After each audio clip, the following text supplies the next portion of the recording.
RSS ಸಂಘಟನೆಯನ್ನ ದೆವ್ವಕ್ಕೆ ಹೋಲಿಸಿ ಲಘುವಾಗಿ ಮಾತನಾಡಿರ್ತಕ್ಕಂಥ ಸಚಿವ ಪ್ರಿಯಾಂಕ್ ಖರ್ಗೆ ಹೇಳಿಕೆಯನ್ನ ರಾಜ್ಯ SC ಮೋರ್ಚಾ ರಾಜ್ಯಾಧ್ಯಕ್ಷರು ಹಾಗೂ ಆಲೂರು ಸಕಲೇಶಪುರ ಬಿಜೆಪಿ ಶಾಸಕರಾಗಿರ್ತಕ್ಕಂಥ ಸಿಮೆಂಟ್ ಮಂಜು ಅವರು ಖಂಡಿಸಿದ್ದಾರೆ. ಸುದ್ದಿಗೋಷ್ಠಿಯಲ್ಲಿಂದು ಮಾತನಾಡಿರ್ತಕ್ಕಂಥ ಅವರು ಜವಾಬ್ದಾರಿ ಸಚಿವರಾಗಿದ್ದಾರೆ. ಪ್ರಿಯಾಂಕ್ ಖರ್ಗೆ ಅವರು ಹಿರಿಯ ರಾಜಕೀಯ ಮುತ್ಸದಿ ಆಗಿರ್ತಕ್ಕಂಥ ಮಲ್ಲಿಕಾರ್ಜುನ್ ಖರ್ಗೆ ಅವರ ಪುತ್ರರಾಗಿ ಅವ್ರು ಮಾತನಾಡಬೇಕಾದ್ರೆ ಜವಾಬ್ದಾರಿಯನ್ನು ಅರಿತು ಮಾತನಾಡಬೇಕು, ಈ ರೀತಿಯಾದಂತ ಹೇಳಿಕೆಗಳನ್ನ ಕೊಡಬಾರದು ಅಂತ ಹೇಳಿದ್ರು. ಇನ್ನು ಮಾಜಿ ಶಾಸಕ ಪ್ರೀತಮ್ ಗೌಡ ಅವರು ಪಾರ್ಟಿಯ ಪರವಾಗಿ ಪಕ್ಷದ ಹಿತಕ್ಕಾಗಿ ಹೇಳಿಕೆಯನ್ನು ನೀಡಿದ್ದಾರೆ. 2028ಕ್ಕೆ ನಮ್ಮ ಪಕ್ಷ ಅಧಿಕಾರಕ್ಕೆ ಬರಬೇಕು, ನಮ್ಮ ಪಕ್ಷದವರೇ CM ಆಗಬೇಕು ಅನ್ನೋದು ಕೇವಲ ಪ್ರೀತಮ್ ಗೌಡರು ನನಗೆ ಅಂತಲ್ಲ, ಪಕ್ಷದ ಕಟ್ಟ ಕಡೆಯ ಕಾರ್ಯಕರ್ತರ ಆಸೆ, ಅದು ಮನಸ್ಸಿನ ಭಾವನೆ ಅವರು ಹೇಳಿದ್ದಾರೆ ಅಂತ ಹೇಳಿ ಪ್ರೀತಮ್ ಗೌಡರ ಹೇಳಿಕೆಯನ್ನು ಸಮರ್ಥಿಸಿಕೊಂಡಿದ್ದಾರೆ. ಪ್ರೀತಮ್ ಗೌಡರ ಹೇಳಿಕೆಯಲ್ಲಿ ನನಗೂ ಕೂಡ ಎಲ್ಲೂ ತಪ್ಪು ಅಂತ ಕಾಣಿಸಿಲ್ರಪ್ಪ. ಈಗ ಒಂದು ಮೈತ್ರಿ ಮಾಡ್ಕೊಂಡಿದ್ದಾರೆ ಒಂದು ಪಕ್ಷ, ಈಗ ಸಿಮೆಂಟ್ ಮಂಜು ಅವ್ರು ಹೇಳ್ದಂಗೆ ನಮ್ಮ ಪಕ್ಷದವರೇ CM ಆಗಬೇಕು ಅಂತ ಆಸೆ ಇರೋದಿಲ್ವಾ, ಅದನ್ನ ಹೇಳ್ಕೊಂಡಿದ್ದಾರೆ. ಅಂಡ್ 37 ವರ್ಷಕ್ಕೆ ಶಾಸಕರಾಗಿ ನಗರ ಹಾಗೂ ಜಿಲ್ಲೆ ಮೆಚ್ಚತಕ್ಕಂತ ಕೆಲಸವನ್ನ ಮಾಡಿದ್ದಾರೆ ಪ್ರೀತಮ್ ಗೌಡ್ರು. ಅವ್ರ ಬಗ್ಗೆ JDS ನವರು ಮತ್ತೊಬ್ರು ಅನವಶ್ಯಕವಾಗಿ ಮಾತನಾಡಬಾರದು ಅಂಡ್ ಮೈತ್ರಿ ವಿಚಾರದಲ್ಲಿ ನಮ್ಮ ನಾಯಕರು ಕೈಗೊಳ್ಳುವ ನಿರ್ಧಾರಕ್ಕೆ ನಾವೆಲ್ಲರೂ ಬದ್ಧ ಅಂತ ಹೇಳಿದ್ದಾರೆ. ಸುದ್ದಿಗೋಷ್ಠಿಯಲ್ಲಿ ಬಿಜೆಪಿ ಜಿಲ್ಲಾಧ್ಯಕ್ಷ ಸಿದ್ದೇಶ್ ನಾಗೇಂದ್ರ, ನಗರಸಭೆ ಮಾಜಿ ಅಧ್ಯಕ್ಷರು ಹಾಗೂ ಜಿಲ್ಲಾ ವಕ್ತಾರರಾದ ಮೋಹನ್ ಕುಮಾರ್, ವಿವಿಧ ಘಟಕಗಳ ಪದಾಧಿಕಾರಿಗಳಾದ ಹರ್ಷಿತ್, ಪ್ರಸನ್ನ ಕುಮಾರ್, ಶ್ರೀಕಾಂತ್ ಹಾಜರಿದ್ದರು. ಅಂದ್ರೆ ಇವರೊಂದು ಆಯೋಜನೆ ಮಾಡತಕ್ಕಂಥ ಕಾರ್ಯಕ್ರಮದಲ್ಲಿ RSS ಒಂದು ರೀತಿ ದೆವ್ವಕ್ಕೆ ಹೋಲಿಕೆಯನ್ನು ಮಾಡಿದ್ದಾರೆ.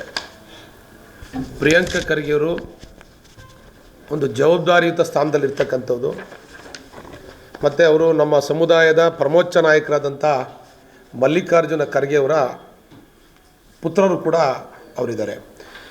ಒಂದು ರಾಜ್ಯದ ಒಬ್ಬರು ಸಚಿವರಾಗಿ ಹೇಳಿಕೆಯನ್ನು ಕೊಡ್ತಕ್ಕಂಥ ಸಂದರ್ಭದಲ್ಲಿ ನನ್ನ ಸ್ಥಾನ, ನನ್ನ ಜವಾಬ್ದಾರಿಯನ್ನು ಗಮನದಲ್ಲಿಟ್ಕೊಂಡು ಹೇಳಿಕೆಯನ್ನು ಕೊಡಬೇಕು. RSS ಅಂತಕ್ಕಂಥ ಒಂದು ಸ್ವಯಂ ಸೇವಕ ಸಂಘ, ಒಂದು ಸಂಘಟನೆ ಈ ರಾಷ್ಟ್ರಕ್ಕಾಗಿ ಉತ್ತಮವಾದ ವ್ಯಕ್ತಿತ್ವವನ್ನು ನಿರ್ಮಾಣ ಮಾಡಿ ರಾಷ್ಟ್ರಕ್ಕೆ ಕೊಡ್ತಕ್ಕಂಥ ಕೆಲಸವನ್ನು ನಿರಂತರವಾಗಿ ಮಾಡ್ಕೊಂಬಂದಿರ್ತಕ್ಕಂಥದ್ದು. 1925ರಲ್ಲಿ ವಿಜಯದಶಮಿಯ ದಿನ ನಾಗ್ಪುರದಲ್ಲಿ ಆರಂಭ ಆದಂಥ ಶಾಖೆ ಇವತ್ತು ಪ್ರಪಂಚಾದ್ಯಂತ ಸೇವೆಗಳನ್ನ ಮಾಡ್ತಿರ್ತಕ್ಕಂಥದ್ದು ತಮಗೂ ಕೂಡ ಗೊತ್ತಿರ್ತಕ್ಕಂಥ ವಿಚಾರ. ರಾಷ್ಟ್ರೀಯ ಸ್ವಯಂ ಸೇವಕ ಸಂಘದಿಂದ ಇವತ್ತಿಗೂ ಕೂಡ ಎಲ್ಲೂ ಗಲಭೆಯನ್ನು ಮಾಡಿಸೋದಾಗಲಿ ಇನ್ನೊಂದಾಗಲಿ ಎಂದೂ ಕೂಡ ಮಾಡಿಲ್ಲ. ಈ ದೇಶಕ್ಕೆ ಯಾವುದಾದ್ರೂ ಕೂಡ ಆಪತ್ತು ಬರ್ತಕ್ಕಂಥ ಸಂದರ್ಭದಲ್ಲಿ ಸ್ವಯಂ ಸೇವಕರು ಖುದ್ದಾಗಿ ಹೋಗಿ ಈ ದೇಶಕ್ಕೋಸ್ಕರ ಸೇವೆ ಮಾಡ್ತಕ್ಕಂಥದ್ದು, ತುರ್ತು ಪರಿಸ್ಥಿತಿಯ ಸಂದರ್ಭದಲ್ಲಿ ಸೇವೆ ಮಾಡ್ತಕ್ಕಂಥದ್ದನ್ನ, ಅಥವಾ ಎಲ್ಲರೂ ಫ್ಲಡ್ ಆದಂಥ ಸಂದರ್ಭದಲ್ಲಿ ಈ ರೀತಿ ದೇಶಕ್ಕೆ ಎಲ್ಲರೂ ಕೂಡ ಅಭದ್ರತೆ ಅಥವಾ ಎಲ್ಲರೂ ದೇಶಕ್ಕೆ ಗಂಡಾಂತರ ಬಂದಂಥ ಸಂದರ್ಭದಲ್ಲಿ ಸ್ವಯಂ ಸೇವಕರು ಸ್ವಂತವಾಗಿ ಹೋಗಿ ಸಾರ್ವಜನಿಕರಿಗೋಸ್ಕರ ಸೇವೆ ಮಾಡ್ತಕ್ಕಂಥದ್ದು ನಾವೆಲ್ಲರೂ ಕೂಡ ನೋಡಿದ್ವಿ. ಆದರೆ ಇದು ಈ ಪ್ರಿಯಾಂಕ್ ಖರ್ಗೆ ಅವರಿಗೆ ಯಾಕೆ ಈ ರೀತಿ ಅರ್ಥ ಆಗ್ತಾ ಇಲ್ಲ ಅಂತೇಳಿ ನನಗೂ ಕೂಡ ಗೊತ್ತಿಲ್ಲ.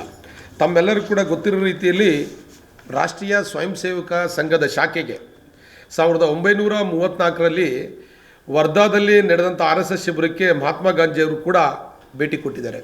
ಅಲ್ಲಿ ಹೋಗಿ ಅವರ ಶಿಸ್ತು ಮತ್ತು ಅವರ ಮಧ್ಯದಲ್ಲಿ ಯಾವುದೇ ಜಾತಿ ಭೇದ ಇಲ್ಲದಿರ್ತಕ್ಕಂಥದ್ದನ್ನ ಮಹಾತ್ಮ ಗಾಂಧಿಯವರು ಕೂಡ